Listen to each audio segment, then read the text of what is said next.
Hello everyone. So this is the third part of making of compound sentence.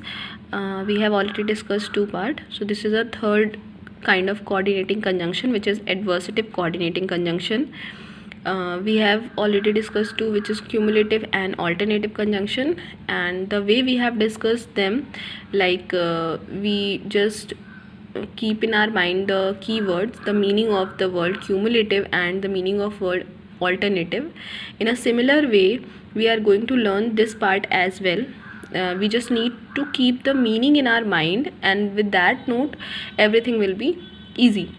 सो जैसा था कि cumulative का मतलब होता है किसी चीज़ को जोड़ना, तो हमने देखा कि उसमें वैसी कंजंक्शन है, और ऑल्टरनेटिव का मतलब होता है ऑप्शंस, तो उसमें हमने देखा कि वैसे कंजंक्शंस है। अब जैसे एडवर्सेटिव का मतलब होता है अपोजिट, यानी कि दो सेंटेंसेस होंगे और दोनों एक दूसरे से अपोजिट होंगे, मीनिंग एकदम अपोजिट होगी।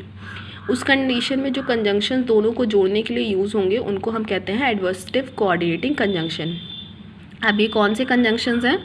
इसमें जो कंजंक्शंस मेनली आते हैं वो होता है yet, but, still, whereas, while. Whereas और वाइल दोनों का मीनिंग सेम है, जैसे कि स्टिल, नेवरदीलेस और येट, इन तीनों का भी मीनिंग सेम है, तो हम यूज़ कर सकते हैं इसमें से किसी को भी कहीं पे भी।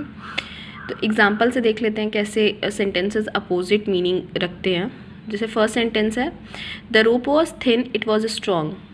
जो रस्सी थी वो पतली थी और वो उसके बाद से बताया गया कि वो स्ट्रॉन्ग थी। अब अगर देखा जाए तो थिन और स्ट्रॉन्ग ये दोनों आपस में अपोजिट हैं, क्योंकि कैरेक्टरिस्टिक्स इनके अपोजिट हैं। तो हमें क्लियरली समझ में आ रहा है कि ये जो सेंटेंस दिया गया है वो एडवर्स है एक दूसरे का, अपोजिट है एक दूसरे का। तो हमें हिंदी में हम मीनिंग समझ के और उसके हिसाब से अगर हम कंजंक्शन को रख देते हैं तो हमारी मीनिंग जो है वो एकदम क्लियर हो जाएगी और सेंटेंस भी सही हो जाएगा।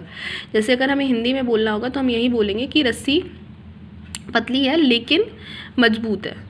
तो हम इसको अगर इंग्लिश में लिखेंगे तो हम लिखेंगे the rope was thin but it was strong. तो सिंपल है, इसमें ऐसा कुछ डिफ़िकल्ट नहीं है। नेक्स्ट है, he is rich he is unhappy. हम यही, अब रिच और अनहैप्पी ये दोनों अलग अलग ट्रेट है, अपोजिट हैं एक दूसरे के, तो हम यही बोल सकते हैं कि वह अमीर है फिर भी वह दुखी है। तो फिर भी के लिए जैसे हमने यहाँ पे स्टिल का यूज़ किया है, हम येट का भी यूज़ कर सकते हैं, हम नेवरदीलेस का भी यूज़ कर सकते हैं। नेक्स्ट सेंटेंस जैसे है, there was little chance of success they decided to go ahead. First sentence में बोला गया है कि सफल होने के चांसेस बहुत कम हैं, और सेकंड में बोला गया है कि उन्होंने आगे बढ़ने का निश्चय किया। तो सफल होने के चांसेस कम है फिर भी उन्होंने आगे बढ़ने का निश्चय किया, यही सेंटेंस बनेगा। तो यहाँ पे भी फिर भी शब्द हमें क्लियरली समझ में आ रहा है कि यहाँ मीनिंग के हिसाब से फिर भी शब्द का मीनिंग लगेगा, तो हम यहाँ पे नेवरदीलेस का यूज़ कर दिया हमने। हम ऐसा ही बोल सकते थे कि there was a little chance of success still they decided to go ahead. तो हम यहाँ पे स्टिल का भी यूज़ कर सकते हैं, हम येट का भी यूज़ कर सकते हैं। कोई कंपल्शन नहीं है कि किसी पर्टिकुलर सेंटेंस में उसी का यूज़ करना है। Similarly, he is ill he works hard. अब वो बीमार है तो हमें समझ में आता है बीमार है तो वो काम नहीं करेगा, लेकिन यहाँ पे दोनों अपोजिट मीनिंग वाले सेंटेंसेज हैं। कहा जा रहा है कि वो बीमार है और वह मेहनत करता है, तो यहाँ पे भी फिर भी का अर्थ हो जाएगा कि वह बीमार है फिर भी वह मेहनत करता है। तो ये हो जाएगा ही इज़ इल, स्टिल और येट दोनों में से किसी का भी यूज़ कर सकते हैं, नेवरदीलेस का भी यूज़ कर सकते हैं। He works hard. The last sentence है, he is successful he is unsatisfied. क्या मतलब है कि वह सक्सेसफुल है लेकिन फिर भी वो असंतुष्ट है। तो इस सेंटेंस को हम स्टिल से भी बना सकते हैं। अगर हम ऐसे लिखें, ही is successful still he is unsatisfied, हम ऐसे ही बोल सकते हैं, सेंटेंस गलत नहीं होगा।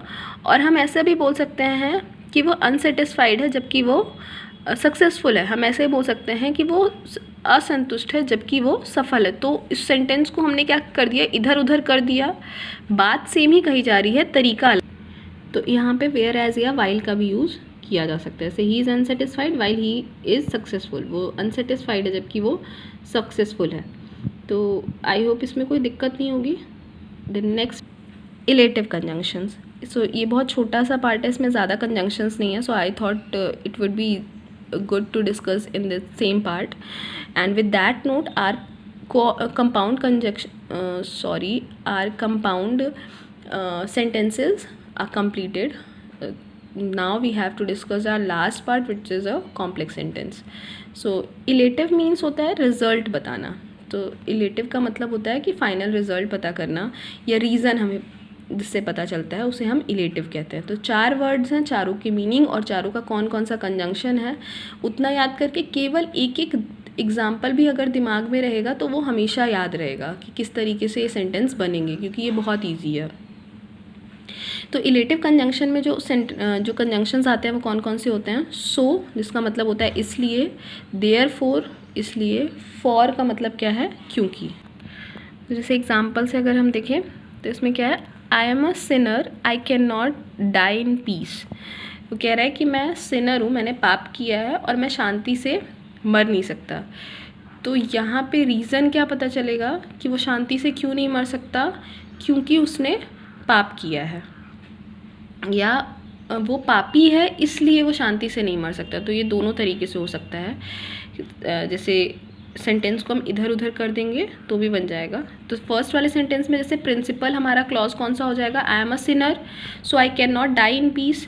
तो आई एम अ सिनर ये क्या हो गया? हमारा प्रिंसिपल क्लॉज हो गया, और जो दूसरा हो गया वो हमारा कोऑर्डिनेट क्लॉज हो गया।